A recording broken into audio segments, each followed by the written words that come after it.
So Yakov, it's so fun to have you here at Loveology because you're I don't know if you use this term. I think of you as a laughologist. You're such an expert in this space. I have often suggested to couples that they should study each other's funny bone. You need to know what's going to make your spouse laugh. Is that good advice? Am I on the right track there?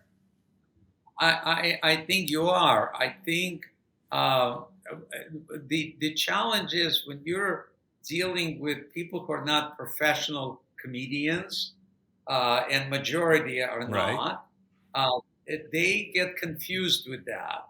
When I give them advice, for example, and they say, "Well, yeah, yeah, but you're a comedian, you got this down," and I'm saying this is not where the uh, the challenge is. The challenge is not in your humor. The challenge is that you stop paying attention to what your spouse needs or wants.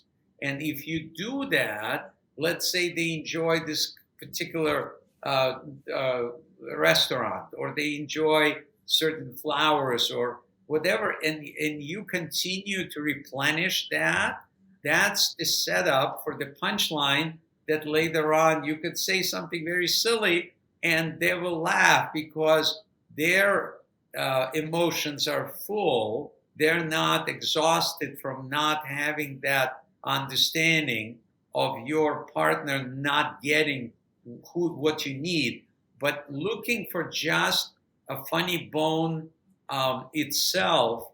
I think you need to have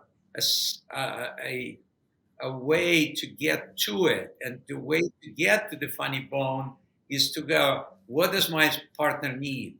And how can I meet that need?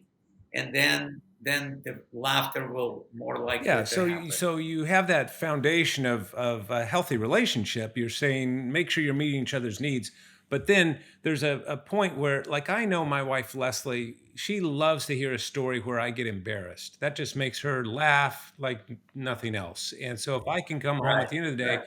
and just say, "Man, did I, do something stupid today?" Because she thinks I'm so competent and I'm always together. So when I look like an idiot, she loves that. And that's really what I'm getting at, Absolutely. is finding those little I things. think my Yeah. my wife went to the same school. I think, yeah, we totally.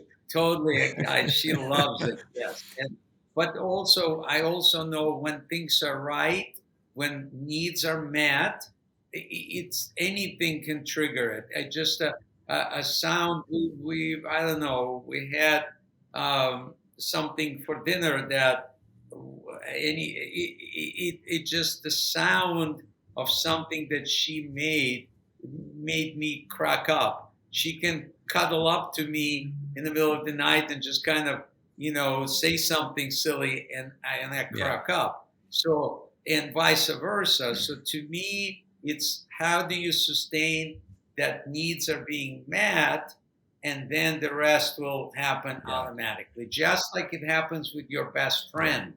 You don't have to pretend you're meeting each other's needs just by being in each other's Yeah. company, knowing what does the other person going through, and being compassionate, and laughter Yeah. When your happens. needs are getting met, the funny tends to find you. Yakov, so Absolutely. helpful as always. Thank you.